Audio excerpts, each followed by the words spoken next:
Once upon a time, there was a little girl.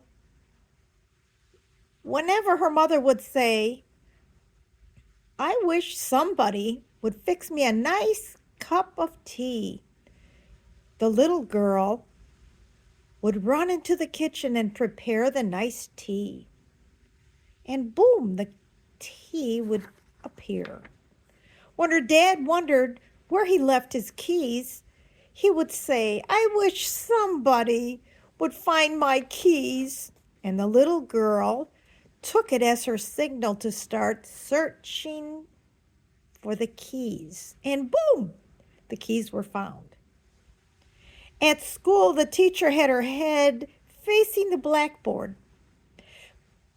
She would shout out, somebody is making a lot of noise. And the little girl froze and never moved in her seat all day long.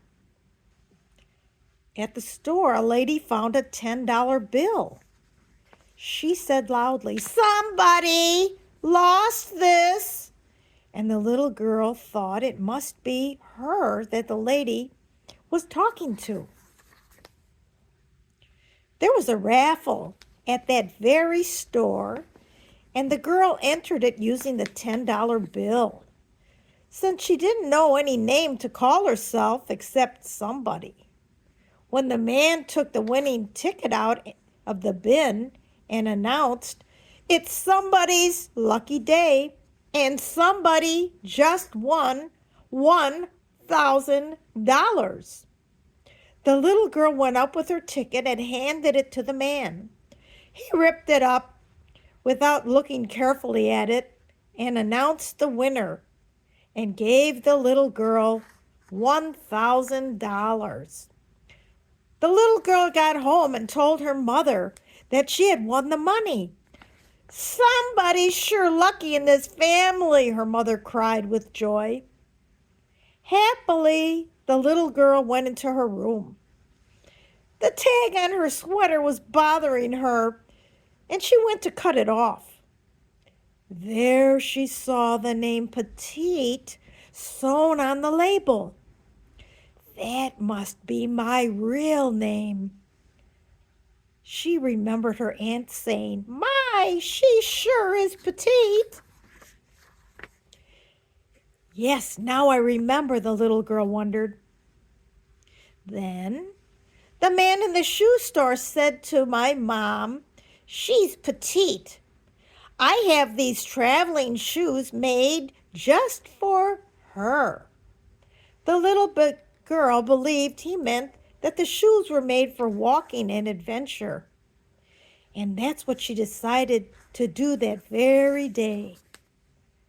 At school, teachers always lined up all the students in proper order according to size.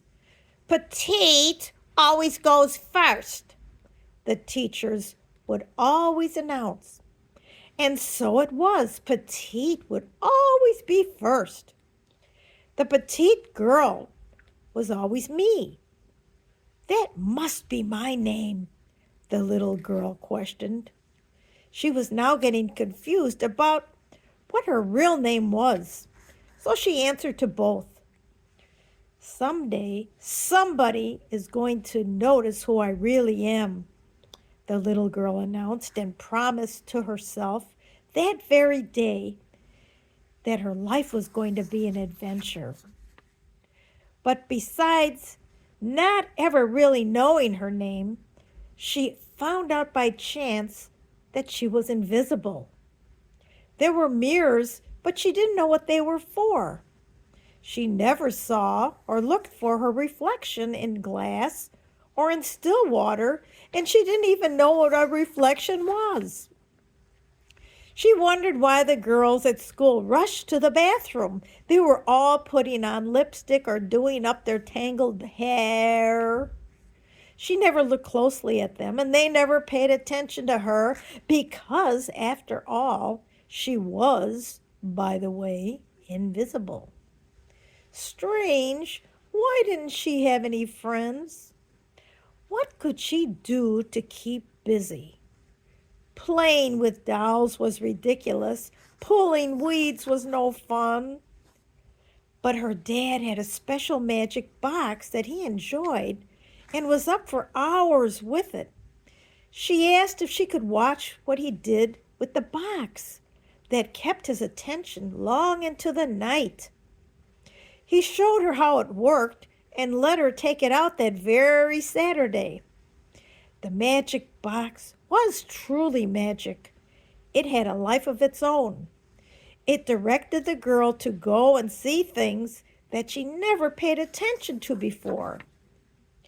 It positioned her hands to hold it in a certain way, and it clicked when it approved of the angle. After that, she spent day after day with the magic box. Her dad then showed her what else the box could do.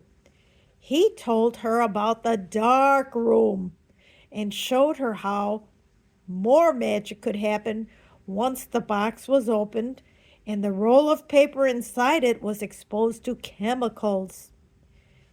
It was all another world.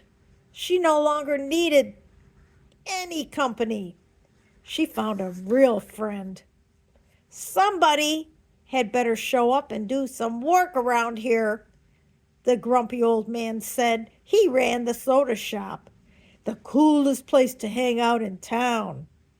Almost everyone went there after school. For some unknown reason, the little girl found herself there that very day. Is he talking to me? I don't even work here. I guess he hired me without me even asking to apply for a job. The little girl always liked being useful and busy. That was her style. And once he saw how skilled the little girl was at everything she touched, he handed her a check for the work she had done and told her to come back every afternoon after school. She told him that her name was Petite, so that if he needed her, he would know her proper name. At least the one she thought was her name. The kids would now know her by that name. They were very impressed that she had a job, especially in a fun place like the soda shop. Oh, my, said the little girl's mother. It's almost impossible to get a part-time job these days. And here somebody goes and gets one without even asking for it. Somebody sure is special around her in this family. And again, the girl believed that her real name must be somebody. And time went by and by and by. Somebody loves me. I don't know where she could be, the young lad sang. It's the fellow the little girl, now grown up, always had a crush on and was dreaming about. But since she was invisible, how could he have meant her? How could he have ever seen her? The little girl, now grown, and who called herself Petite, became a photographer, the perfect job for a person who is invisible. She could go anywhere and not be noticed. People would do things that they would never dream of doing if they thought somebody was looking at them. And that's how Petite always got her photograph in the papers. They never knew who took their picture once they saw themselves in magazines doing things their mother would never approve of them doing or looking like that in public. After leaving the life of a secret photographer, Petite went back to what she really loved. She found beauty in things that others passed by unnoticed. A cloud, weeds flowing in the wind, an old crow sitting on a bench. Those were the things that she enjoyed to make her laugh and smile. Petite believed that she would and could live out her life alone. She could find projects to do the rest of her life and be content. That is until one day more magic appeared, or rather, the fellow from her past. The young lad who sang his made-up tune of looking for somebody. On that special day, Petite was watching turtles tanning themselves on the rocks at the lagoon, and along came that fellow who was now a grown man. He had binoculars around his neck and was probably looking for migrating birds heading south for the winter. He looked at Petite with her camera bent over a fence and laughed. He asked if she remembered somebody in school that looked like her. She at once recognized that voice, the young lad, now looking dapper. Yes, funny you should remember so long ago. That somebody is me. Thinking of the past and wondering about this chance encounter, Petite looked into the water and for the first time saw someone. She saw something. She didn't know exactly what or who it was, but what she saw looked okay, not bad. In fact, beautiful. The fellow said, "That's somebody's nice reflection."